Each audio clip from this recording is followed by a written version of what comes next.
Hi hello ಎಲ್ಲರಿಗೂ ನಮಸ್ಕಾರ. ನಾನು ನಿಮ್ಮ ಅನಾಮಿಕಾ ಅನು. ಅಭಿವ್ಯಕ್ತಿ ಕಥಾಲೋಕಕ್ಕೆ ಸ್ವಾಗತ. ಉಸಿರಾದೆ ನೀ ಜೀವಕ್ಕೆ ಕಥೆಯ 16ನೇ ಅಧ್ಯಾಯವನ್ನು ಶುರು ಮಾಡೋಣ. ನಾನು ನಿಮ್ಮ ತಾತನ್ನ ಒಪ್ಪಿಸ್ತೀನಿ ಎಂದು ಹೇಳಿ ಮಗು ಜೊತೆಗೆ ರೂಮ್ ಹೊರಗಡೆ ಬರುವಾಗ ಬಾಗಿಲಿನಲ್ಲಿ ತ್ವಿಷಾ ನಿಂತಿರುವುದನ್ನು ಕಂಡು ಅವಳತ್ತ ಕಿರುನಗೆ ಬೀರಿ, ನಿಮ್ಮ ಫ್ರೆಂಡ್ ಎಲ್ಲಿ ಕಾಣ್ತಾ ಇಲ್ಲ ಎಂದು ಕೇಳಿದ. ಆಫೀಸ್ಗೆ ಹೋಗಿದ್ದಾಳೆ. ನಿನ್ನೆ ಪಾರ್ಟಿ ಮುಗಿದ ಮೇಲೆ ಕೆಲವು ಪೇಮೆಂಟ್ಸ್ ಮಾಡೋದು ಬಾಕಿ ಇತ್ತು.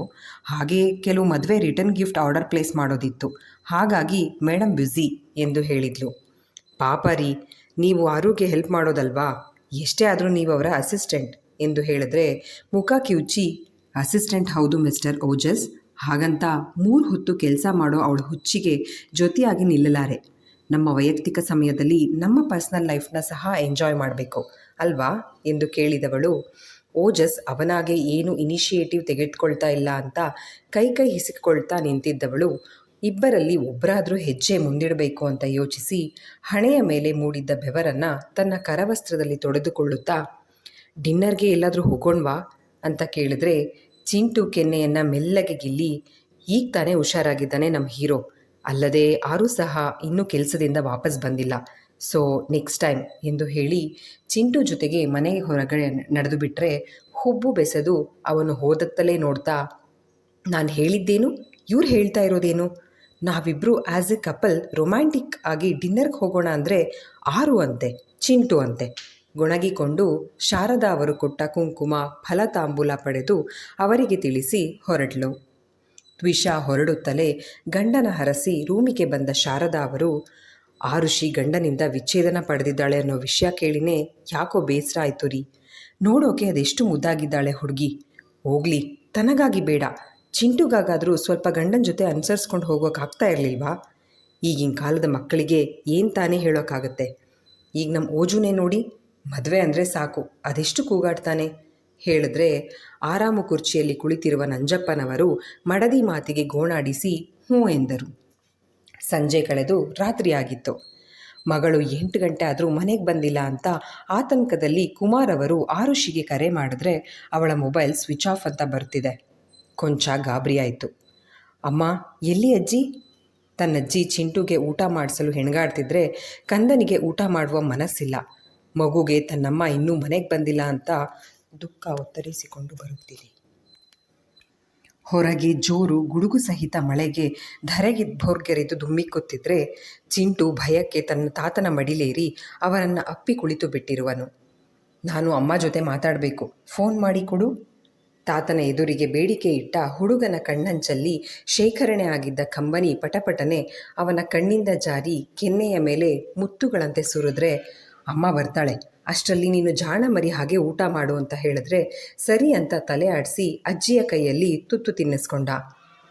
ಕುಮಾರ್ ಅವರು ಟಿವಿ ಆನ್ ಮಾಡಿ ಕಾರ್ಟೂನ್ ಚಾನಲ್ ಹಾಕಿದ್ದಕ್ಕೆ ಪುಟ್ಟ ಕಂದನ ಮನಸ್ಸು ಪರಿವರ್ತನೆಗೊಂಡು ತನ್ನ ಅಳು ನಿಲ್ಲಿಸಿದ್ರೂ ಸಹ ಸಣ್ಣದಾಗಿ ಇನ್ನೂ ಬಿಕ್ಕುತ್ತಿರುವನು. ಕುಮಾರ್ ಅವರಿಗೆ ಇನ್ನಿಲ್ಲದ ಆತಂಕ. ಮಳೆಯಲ್ಲಿ ಗಾಡಿ ಓಡಿಸುವಾಗ ಮಗಳಿಗೇನಾದರೂ ಹೆಚ್ಚು ಕಮ್ಮಿ ಆಗಿದ್ರೆ ಅನ್ನೋ ಯೋಚನೆಯೇ ಅವರನ್ನು ಹೈರಾಣಾಗಿಸಿತ್ತು. ಇನ್ನು ಸುಮ್ಮನೆ ಕೈಕಟ್ಟಿ ಕೂತರೆ ಆಗದು ಅಂತ ಚಿಂಟು ಕಡೆಗೆ ಗಮನ ಇರಲಿ ಅಂತ ಹೆಂಡತಿಗೆ ಹೇಳಿ ಮನೆಯಿಂದ ಹೊರ ನಡೆದವರು ಓಜಸ್ ಮನೆ ಬಾಗಿಲಿಗೆ ಬಂದು ಅವನ ಸಹಾಯ ಕೋರಿದ್ರು. ಯಾಕಿಷ್ಟು ಟೆನ್ಷನ್ ಮಾಡ್ಕೊಂಡಿದ್ದೀರಾ ಅಂಕಲ್? ಆರುಗೆ ಏನೂ ಆಗಿರಲ್ಲ, ನಾನು ಈಗಲೇ ಅವರ ಆಫೀಸ್ ಹತ್ರ ಹೋಗಿ ನೋಡ್ತೀನಿ ಎಂದು ಹೇಳಿ ತನ್ನ ಬೈಕ್ ಕೀ ಹೆಲ್ಮೆಟ್ ಹಿಡಿದು ಲಿಫ್ಟ್ ಕಡೆಗೆ ನಡೆದ. ಏನೇ ಹೇಳಿ, ನಿಮ್ಮ ಮಗಳಿಗೆ ಜವಾಬ್ದಾರಿ ಕಡಿಮೆ. ಈ ಹೊತ್ತಲ್ಲಿ ಯಾರಾದರೂ ಹೀಗೆ ಕೆಲಸ ಅಂತ ಮನೆಯಿಂದ ಹೊರಗಡೆ ಇರ್ತಾರಾ? ಹೋಗಲಿ, ಕೆಲಸ ಇದ್ರೂ ಸರಿ, ಫೋನ್ ಯಾಕೆ ಸ್ವಿಚ್ ಆಫ್ ಮಾಡ್ಕೊಳ್ಬೇಕು?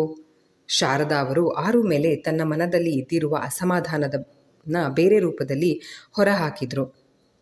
ಆದರೆ ಕುಮಾರ್ ಅವರಿಗೆ ಮಗಳ ಮೇಲೆ ಅಭಿಮಾನವಿದೆ. ತನ್ನ ಬದುಕಲ್ಲಿ ಎಷ್ಟೆಲ್ಲ ಕಹಿ ಘಟನೆ ನಡೆದಿದ್ರೂ ಎಲ್ಲವನ್ನು ಮೆಟ್ಟಿ ನಿಂತು ಇಂದು ಲೋನ್ ಪಡೆದು ಒಂದು ಸೂರನ್ನು ತನ್ನದಾಗಿಸಿಕೊಂಡು ತನ್ನ ಮಗನಿಗಾಗಿ ಮನೆಯವರಿಗಾಗಿ ಹಗಲು ಇರುಳು ಅನ್ನದೇ ದುಡಿಯುವ ಮಗಳ ಬಗ್ಗೆ ಯಾವ ತಂದೆಗೆ ತಾನೇ ಹೆಮ್ಮೆ ಆಗೋದಿಲ್ಲ? ನಮ್ಮ ಆರೋಗ್ಯ ಅವಳ ಜವಾಬ್ದಾರಿ ಚೆನ್ನಾಗೇ ತಿಳಿದಿದೆ. ಯಾವತ್ತೂ ಫೋನ್ ಆಫ್ ಮಾಡ್ಕೊಂಡವಳಲ್ಲ. ಹೀಗೆ ಮೊದಲು ಬಾರಿ ಆಗಿರೋದು. ಅದಲ್ಲದೆ ಇಷ್ಟೊಂದು ಜೋರು ಮಳೆ ಬೇರೆ ಬರ್ತಾ ಇದೆ, ಅದಕ್ಕೆ ಸ್ವಲ್ಪ ಆತಂಕ ಆಗ್ತಿದೆ ತಾಯಿ. ದೇವ್ರ ದಯೆಯಿಂದ ನನ್ನ ಮಗಳು ಸೇಫಾಗಿದ್ದರೆ ಅಷ್ಟೇ ಸಾಕು ಎಂದು ಹೇಳಿ ಮತ್ತೆ ತಮ್ಮ ಮನೆಗೆ ಮರಳಿದವರು ಚಿಂಟುನ ಬಳಿ ಕರೆದು ಅಪ್ಪಿಕೊಂಡು ಅವನ ಹಣೆಗೆ ಮುತ್ತಿಟ್ಟರು. ತಾತ, ಅಮ್ಮ ಬಂತಾ? ಮುದ್ದಾಗಿ ಕೇಳಿದ ಮೊಮ್ಮಗನ ಪ್ರಶ್ನೆಗೆ ತಲೆ ಆಡಿಸಿ ಇಲ್ಲ ಎಂದವರು ಮಗು ಮತ್ತೆ ಅಮ್ಮ ಬೇಕು ಎಂದು ಅತ್ತರೆ ಕಷ್ಟ ಅಂತ ಅವನ ತಲೆ ಕೂದಲನ್ನು ಹಿಂದಕ್ಕೆ ಸರಿಸುತ್ತಾ, ನೀನು ಅಳಬೇಡ ಚಿಂಟು, ನಿನ್ನ ಮೂನ್ ಅಂಕಲ್ ಅಮ್ಮನ್ನ ಕರ್ಕೊಂಡು ಬರೋಕ್ಕೆ ಹೋಗಿದ್ದಾರೆ ಎಂದು ಹೇಳಿದ್ರೆ, ಮೂನ್ ಅಂಕಲ್ ಅಮ್ಮನ ಕರ್ಕೊಂಡು ಬರ್ತಾರಾ? ಮಳೆ ಬರ್ತಾ ಇದೆ ಅಂತ ಛತ್ರಿ ತಗೊಂಡು ಹೋಗಿದ್ದಾರಾ? ತನ್ನ ಅರಳು ಕಂಗಳನ್ನು ಮತ್ತಷ್ಟು ಅರಳಿಸಿ ಖುಷಿಯಲ್ಲಿ ಹೇಳಿದ್ದ. ಮೂನ್ ಅಂಕಲ್ ಅಮ್ಮನನ್ನು ಕರ್ಕೊಂಡು ಬರೋಕ್ಕೆ ಹೋಗಿದ್ದಾರೆ ಅನ್ನೋ ವಿಚಾರ ಅದ್ಯಾಕೋ ಮಗು ಮನದಲ್ಲಿ ಸಂತೋಷದ ಹೊನಲನ್ನೇ ಹರಿಸಿಬಿಟ್ಟಿತ್ತು. ಅವನ ನಿಷ್ಕಳಂಕ ಮನಸ್ಸಿಗೆ ಬೇಸರಿಸಬಾರದು ಎಂದು ಕುಮಾರವರು ಅವನ ಪ್ರಶ್ನೆಗಳಿಗೆ ಹೌದು ಎಂದು ಉತ್ತರ ಕೊಡುತ್ತಲೇ, ಅಮ್ಮ ಬರ್ತಾಳೆ, ಮೂನ್ ಅಂಕಲ್ ಕರ್ಕೊಂಡು ಬರ್ತಾರೆ ಎಂದು ಖುಷಿಯಲ್ಲಿ ಹೇಳುತ್ತಾ ಜಿಗಿದಾಡಲು ಶುರು ಮಾಡಿದ. ಅವನ ಈ ಪರಿಯ ಸಂತಸ ಯಾವ ಕಾರಣಕ್ಕೆ ತಿಳಿಯದೆ ಅವನ ಅಜ್ಜಿ ತಾತ ಇಬ್ಬರು ಮುಖ ನೋಡಿಕೊಂಡು ನಕ್ಕರು. ಜೋರು ಮಳೆಯನ್ನು ಲೆಕ್ಕಿಸದೆ ಆರುಷಿ ಕೆಲಸ ಮಾಡೋ ಆಫೀಸ್ ತಲುಪಿದ ಓಜಸ್ ಕಚೇರಿಯೊಳಗೆ ಹೋಗಲು ನೋಡಿದ್ರೆ ಅವನನ್ನು ತಡೆದ ವಾಚ್ಮ್ಯಾನ್, ಆಫೀಸ್ ಕ್ಲೋಸ್ ಆಗಿದೆ ಸರ್, ಏನೇ ಕೆಲಸ ಇದ್ರೂ ನಾಳೆ ಬನ್ನಿ ಎಂದು ಹೇಳ್ದ. ನಾನು ಯಾವ ಕೆಲಸದ ಮೇಲೂ ಬಂದಿಲ್ಲ ಗುರು, ನಮ್ಮ ಆರುಷಿ ಮೇಡಮ್ ಇನ್ನೂ ಆಫೀಸ್ನಲ್ಲೇ ಇದ್ದಾರೆ, ಅದಕ್ಕೆ ಅವ್ರಿಗೊಂದು ಮನೆ ಇದೆ, ಅವ್ರಿಗಾಗಿ ಕಾಯೋ ಒಂದು ಪುಟ್ಟ ಹೃದಯ ಇದೆ ಅಂತ ನೆನಪು ಮಾಡೋಣ ಅಂತ ಬಂದೆ ಎಂದು ಹೇಳಿದ. ತೊಟ್ಟಿದ್ದ ಬಟ್ಟೆಯೆಲ್ಲ ಪೂರ ಒದ್ದೆಯಾಗಿ ನೀರು ತೊಟ್ಟಿಗ್ತಾ ಇದ್ದರೆ ಚಳಿಗೆ ಅವನ ಮೈ ಸಣ್ಣದಾಗಿ ಕಂಪಿಸ್ತಾ ಇತ್ತು. ಆದರೆ ಅವನ ಬೆದರಿದ ಕಣ್ಣುಗಳು ಮಾತ್ರ ಆರುಷಿಯನ್ನು ಕಾಣಲು ಹಾತೊರೆಯುತ್ತಿತ್ತು.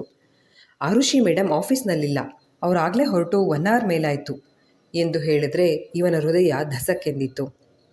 ತಕ್ಷಣ ತನ್ನ ಬೈಕೇರಿ ಮನೆಯ ದಾರಿ ಹಿಡಿದ ಓಜಸ್ ದಾರಿಯುದ್ದಕ್ಕೂ ಆರುಷಿ ಎಲ್ಲಾದರೂ ಕಾಣಿಸ್ತಾಳೇನೋ ಎನ್ನೋ ತನ್ನ ಅಕ್ಕಪಕ್ಕ ನೋಡಿಕೊಂಡೇ ಸುರಿಯುತ್ತಿದ್ದ ಮಳೆಯನ್ನು ಲೆಕ್ಕಿಸದೆ ಆಮೆಗತಿಯಲ್ಲಿ ಬೈಕ್ ಚಲಾಯಿಸ್ತಾ ಇದ್ದವನು ಮುಂದಿನ ತಿರುವು ತೆಗೆದುಕೊಳ್ಳುತ್ತಲೇ ರಸ್ತೆ ಪಕ್ಕ ಬಿದ್ದಿದ್ದ ಸ್ಕೂಟಿ ಕಂಡು ಅಂದು ಇದೇ ಸ್ಕೂಟಿ ಪಂಚರ್ ಆಗಿತ್ತು ಅಂತ ತನ್ನ ಜೊತೆಗೆ ಆರುಷಿ ಜಗಳ ಆಡಿದ್ದನ್ನು ನೆನೆದು, ಸ್ಕೂಟಿ ಇಲ್ಲಿ ಬಿದ್ದಿದೆ ಅಂದರೆ ಆರು? ಆತಂಕದಲ್ಲೇ ತನ್ನ ಬೈಕ್ನ ಸೈಡ್ಗೆ ಪಾರ್ಕ್ ಮಾಡಿ ಆರು ಎಂದು ಕೂಗುತ್ತಾ ಸುತ್ತಮುತ್ತ ಅವಳನ್ನು ಹುಡುಕಾಡುತ್ತಾ ಇದ್ದವನ ಮನ ಕೆಟ್ಟದ್ದನ್ನೇ ಶಂಕಿಸ್ತಾ ಇತ್ತು. ಬೈಕ್ ಸೈಡಿಗೆ ಪಾರ್ಕ್ ಮಾಡಿ ಅಲ್ಲಿ ಸುತ್ತಮುತ್ತಲೂ ಆರುಷಿಯನ್ನು ಹುಡುಕಿದ ಓಜಸ್ ಆ ದಾರಿಯಲ್ಲಿ ಕಂಡ ಎಲ್ಲ ಅಂಗಡಿ ಬಳಿಗೂ ಹೋಗಿ, ಇಲ್ಲಿ 1 hour ಮುಂಚೆ ಯಾವುದಾದ್ರೂ ರೋಡ್ ಆಕ್ಸಿಡೆಂಟ್ ಆಗಿತ್ತಾ? ಅಲ್ಲಿ ಕಾಣ್ತಾ ಇರೋ ಸ್ಕೂಟಿನ ಚಲಾಯಿಸ್ತಾ ಇದ್ದ ಹುಡುಗಿನ ಎಲ್ಲಾದರೂ ನೋಡಿದ್ರಾ? ಅವರು ಗಾಡಿನ ಹಾಗೆ ಬಿಟ್ಟು ಎಲ್ಲೋ ಹೋದ್ರು ಎಂದು ಪ್ರಶ್ನೆ ಮಾಡುತ್ತಾ ಆ ಇಡೀ ರಸ್ತೆಯನ್ನು 2-3 ಬಾರಿ ಅಡ್ಡಾಡಿದ್ರೂ ಅವಳ ಸುಳಿವು ಮಾತ್ರ ಸಿಗಲಿಲ್ಲ. ಕ್ಷಣಕ್ಕೂ ಅವನ ಆತಂಕ ಹೆಚ್ಚಾಗ್ತಲೇ ಇದ್ದರಿಂದ ಪೊಲೀಸ್ನವರಿಗೆ ದೂರು ಕೊಡೋಣ ಎಂದು ತನ್ನ ಬೈಕ್ ಇದ್ದ ಕಡೆಗೆ ನಡೆದುಕೊಂಡು ಬರುವಾಗ ತನ್ನ ಬಲಗಡೆಗೆ ಸಣ್ಣ ಕಾಲುದಾರಿ ಇರುವುದನ್ನು ಗಮನಿಸಿ ಅತ್ತ ಕಡೆಗೆ ಹೆಜ್ಜೆ ಹಾಕ್ದ.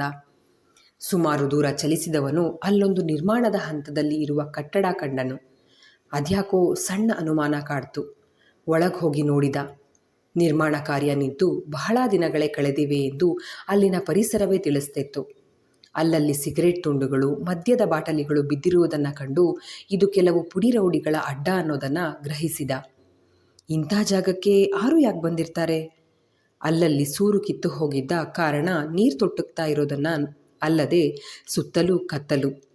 ಮೊಬೈಲ್ ಟಾರ್ಚ್ ಲೈಟ್ನ ಬೆಳಕಿನಲ್ಲಿ ಸುತ್ತಲೂ ನೋಡುತ್ತಾ ತನ್ನಷ್ಟಕ್ಕೆ ಹೇಳಿಕೊಂಡು ಇನ್ನೇನಲ್ಲಿಂದ ಹೊರಟು ಬಿಡಬೇಕು ಅಷ್ಟರಲ್ಲಿ ಯಾರದ್ದೋ ಸಣ್ಣ ಅಳು, ಬಿಕ್ಕುವಿಕೆಯ ಸದ್ದು ಕೇಳಿ ಆ ಕಡೆಗೆ ನಡೆದ.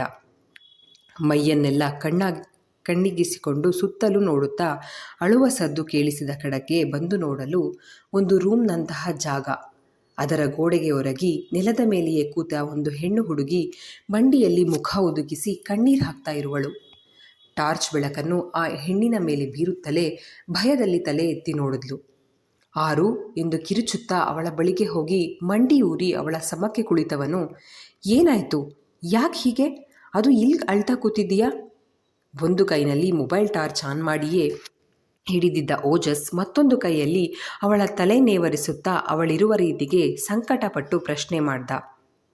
ಅತ್ತು ಹೈರಾಣಾಗಿದ್ದ ಆರುಷಿ ಗಂಟಲಿನಿಂದ ಮಾತುಗಳೇ ಹೊರಬರ್ತಿಲ್ಲ. ಸಮಾಧಾನ ಮಾಡ್ಕೋ, ಏನಾಯಿತು? ಅಲ್ಲಿ ಮೇನ್ ರೋಡಲ್ಲಿ ನಿನ್ನ ಸ್ಕೂಟಿ ಬಿದ್ದಿದೆ, ನೀನು ನೋಡಿದ್ರೆ ಇಲ್ಲಿ ಈ ಪಾಳು ಬಿದ್ದ ಬಿಲ್ಡಿಂಗ್ನಲ್ಲಿ ಹೀಗೆ ಅಳ್ತಾ ಕೂತಿದ್ದೀಯಾ? ಏನಾಯಿತು? ಆತಂಕ ತುಂಬಿತ್ತು ಅವನ ಮಾತುಗಳಲ್ಲಿ. ಆ ಕ್ಷಣಕ್ಕೆ ಆರುಷಿಗೆ ಓಜಸ್ನ ಸನಿಹ ನೀರಿನಲ್ಲಿ ಮುಳುಗ್ತಾ ಇದ್ದ ವ್ಯಕ್ತಿಗೆ ಸಿಕ್ಕ ದೋಣಿಯ ಆಸರೆಯಂತೆ ಕಂಡಿತ್ತು.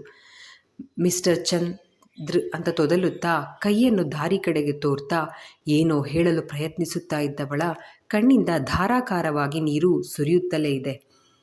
ಅವಳನ್ನು ಹೀಗೆ ನೋಡಲಾಗದೆ ಓಜಸ್ ಕನಲಿ ಹೋದ.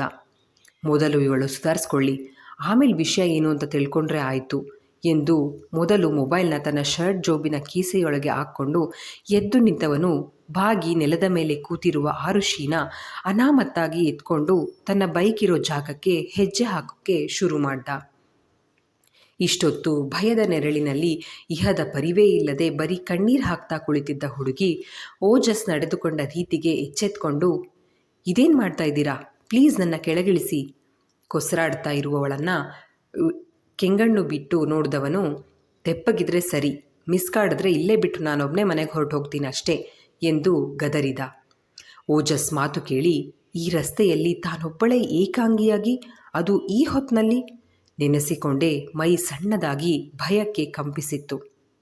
ಅದಕ್ಕೆ ಸುಮ್ಮನಾಗಿ ಬಿಟ್ಟವಳು ಬೀಳುವ ಭಯದಲ್ಲಿ ಈಗ ಮುಜುಗರದಲ್ಲೇ ಅವನ ಕೊರಳ ಸುತ್ತ ಕೈ ಹಾಕಿದ್ರೆ ಅವಳತ್ತ ನೋಡಿ ಸಣ್ಣ ನಗೆ ಬೀರಿ, ಎಷ್ಟೆಷ್ಟೋ ಥರ ಡೇಟ್ ಮಾಡಿದ್ದೀನಿ ಕ್ಯೂಟಿ, ಆದರೆ ಕ್ರೈಯಿಂಗ್ ಡೇಟ್ ಮೇಲೆ ಇದೇ ಮೊದಲನೇ ಸಲ ಬಂದಿರೋದು. ಒಂಥರ ಚೆನ್ನಾಗಿದೆ, ಇಬ್ಬರಿಗೂ ಇದು ಮೊದಲ ಎಕ್ಸ್ಪೀರಿಯನ್ಸ್ ಅಂತ ಹೇಳಿದ್ರೆ ಅವನ ಮಾತಿಗೆ ಉತ್ತರಿಸದೆ ಮೌನವಾಗಿ ಉಳಿದ್ಲು. ಇದೇನು ಕೈಯೆಲ್ಲ ಹೀಗೆ ತರ್ಚ್ ಗಾಯ ಆಗಿದೆ, ಈಗ ಗಾಡಿ ಓಡಿಸೋದು ಅಂದರೆ ಕಷ್ಟ ಆಗುತ್ತೆ.